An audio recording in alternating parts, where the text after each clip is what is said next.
دفعہ ایئرپورٹ پہ خاتون نے پوچھا کہ بھئی ہمارے شوہر جو ہیں وہ ایک سال کے لیے ملک سے باہر رہتے ہیں، تو ہمارے لیے یہ تو نیچرل ہے نا، وہ کہتے ہیں ہمیں پھر برائی کے خیالات آنا شروع ہوتے ہیں. تو انہوں نے کچھ سوال پوچھے، وہ حیا کے خلاف ہیں، میں اس کو نہیں یہاں ڈسکس کر سکتا. میں نے ان سے کہا میاں کے علاوہ آپ کے پاس کوئی راستہ نہیں ہے اپنی خواہش پوری کرنے کا. تو وہ کہنے لگے پھر ہم کیا کریں، میاں بھی مجبور ہے. وہ کہہ رہے میں کیسے، اور اپنے ساتھ رکھ نہیں سکتا میاں، کیونکہ جو ہے وہ اس کے پاس اتنی تنخواہ نہیں ہے کہ بیوی کو رکھ سکے. تو چند کیس ایسے ہوتے ہیں.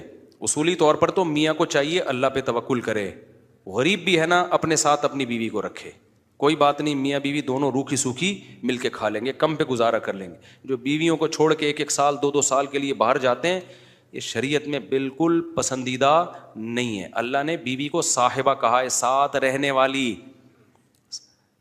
والی. مجھے وزیر آباد میں 1 مہینہ رہنا تھا، یہ بات ہوگی 2006 یا 2007 کی. انہوں نے کہا کہ 1 مہینہ آپ نے یہاں اسٹے کرنا ہے. بیانات کے سلسلے میں نا مسجد 1 مہینے کے لیے میرے حوالے کی تھی. تو میں نے کہا بھائی میں تو بیگم کے بغیر 1 مہینہ نہیں رہ سکتا، بچے بھی تھے میرے. تو میں نے کہا 1 مہینہ میں نہیں رہ سکتا، مجھے بیگم بچے چاہیے، ان کا بھی ٹکٹ دو تو میں یہاں رہوں گا ورنہ نہیں رہوں گا. تو انہوں نے پھر بیگم بچوں کا بھی ٹکٹ دیا. گھر والوں کے ساتھ رہ لیتے ہیں آدمی تمیز سے، ورنہ بیگم کے بغیر ہمارے لیے تو بڑا مشکل ہے اتنا لمبا عرصہ رہنا. مجبوری میں رہنا پڑتا ہے تو ایک الگ بات ہے، لیکن ہے مشکل کام.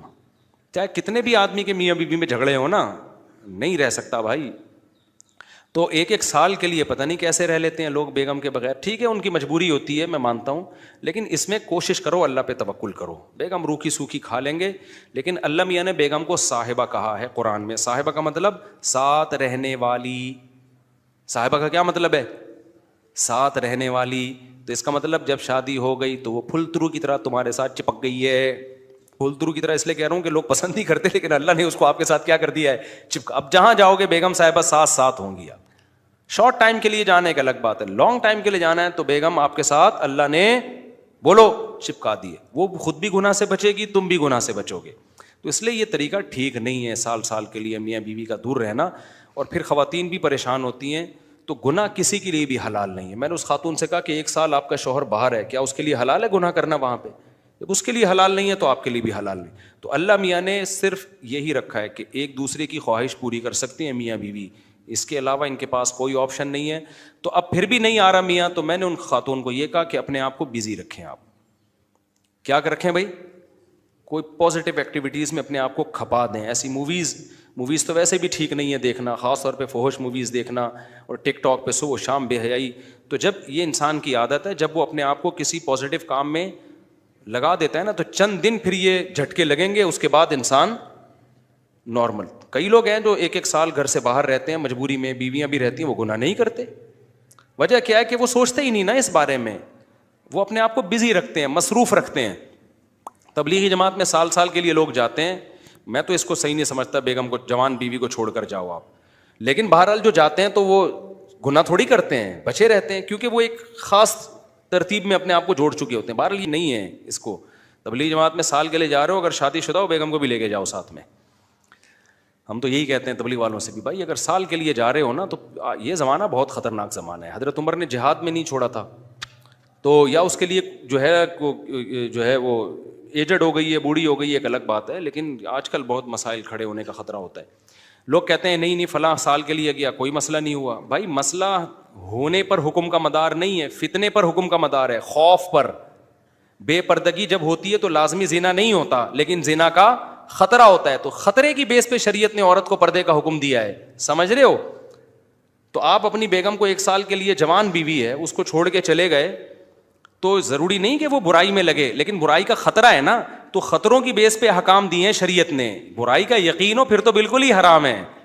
تو خطرے کی بیس ہے، خطرہ اس بات کا. اس لیے اتنا لمبا بیگم کو چھوڑ کے جانا ٹھیک. اور میں آپ سے بتاتا ہوں، دیکھو جس کو بیوی کے حقوق دینے ہو نا، اپنی بیٹی کو سامنے رکھ کے سوچ لے. آپ یہ چاہتے ہو کہ آپ کی بچی کی شادی ہو اور داماد اس کو 1 سال کے لیے چھوڑ کے چلا جائے، تو آپ اپنی بیٹی کے لیے پسند کرو گے اس بات کو؟ تو جو اپنے کے لیے پسند نہیں کر رہے، دوسروں کی بیٹیوں کے لیے کیوں پسند کر رہے ہو اس بات کو؟ بھائی یہ تو غلط ہے نا. تو اس لیے یہ اچھے لوگوں کی علامت نہیں ہے. ہاں تبلیغ میں اللہ کے لیے قربانی دے رہے ہوتے ہیں، لیکن بیگم کو بھی لے جاؤ یار. سمجھتے ہو کہ نہیں سمجھتے؟ یا پھر شادی کے بغیر پہلے سال لگا لو, شادی کی ہے تو پھر بیگم کو ساتھ لے کے جاؤ. تو بڑے مسائل کھڑے ہونے کا خطرہ ہوتا ہے آج کل. تو اس لیے اس میں جب, اور اگر نہیں ہے کوئی صورت نہیں بن رہی ہے تو پھر اپنے آپ کو مثبت ایکٹیویٹیز میں اتنا کھپا دو. تو میں آپ کو گارنٹی سے کہتا ہوں چند دن چند مہینوں کے بعد آپ کے دماغ سے وہ خیالات نکل جائیں گے. تو آپ مصروف کر دو گے اپنے آپ کو, لیکن اس بیس پہ آپ کے لیے کوئی بھی گناہ حلال نہیں ہے, گناہ حلال نہیں ہوگا آپ کے لیے. اچھا بھائی, طاہر شمیر رحیم یار خان انٹرچینج سے جب بھی گزر ہو میرے پاس کھانا کھا کے جائیں. ٹھیک ہے انشاءاللہ, صلو علی الحبیب. چلیں کبھی گزریں گے تو, لیکن وہی ہے کسی سے ملاقات نہیں کروانی, سیدھا کھانا رکھ دینا ہے, اصرار نہیں کرنا, ہماری مرضی کھانا کھائیں نہیں کھائیں, نکل لیے پھر ٹھیک ہے. ایسی دعوت ہمیں بہت اچھی لگتی ہے. دیکھو مجھے وہ مہمان اچھا لگتا ہے جو بے تکلف ہو. آپ سمجھتے ہو نا میری اس پوری تقریر سے کہ میں لوگوں سے ملنا نہیں چاہتا, ایسا نہیں ہے. بے تکلف آدمی مجھے پسند ہے. میرے پاس 3 دن بھی لوگ ٹھہر کے جاتے ہیں جو میرے رشتے دار نہیں ہیں, لیکن یہ وہ لوگ ہیں.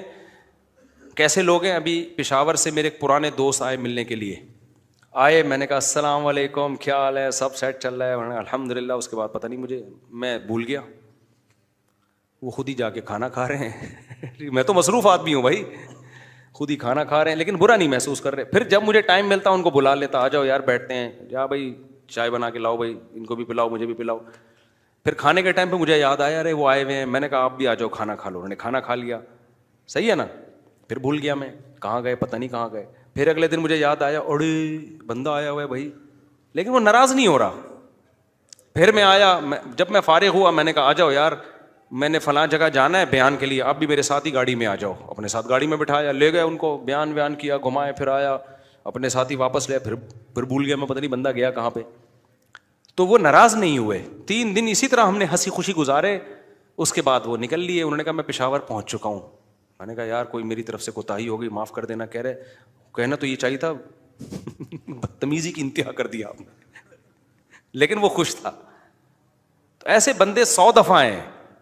میں نے تو ایک کمرہ اسپیشل مہمانوں کے لیے بنایا ہوا ہے, واش روم کے ساتھ, کہ مہمان آئیں اسٹے کریں یہاں پہ. لیکن وہ مہمان جو تکلف والا نہ ہو کہ جی پوچھا نہیں مجھے ناشتے میں مفتی صاحب نے, بھائی ہماری بہت ٹینشن ہے, ابھی یہ تجھے پوچھیں گے تو ہم تو گھر والوں کو کون پوچھے گا. ہاں کوئی بہت میرے ٹیچر آ جائے نا, استاذ آ جائے, معزز مہمان, کوئی بہت ہی اپر لیول کا میرے ٹیچر آ جائے, میرا چاچو آ جائے, وہ چاچو تو میرے بیچارے انتقال ہو گیا, میرے ماموں آ جائیں, تو ان کے ساتھ یہ سلوک نہیں ہوگا.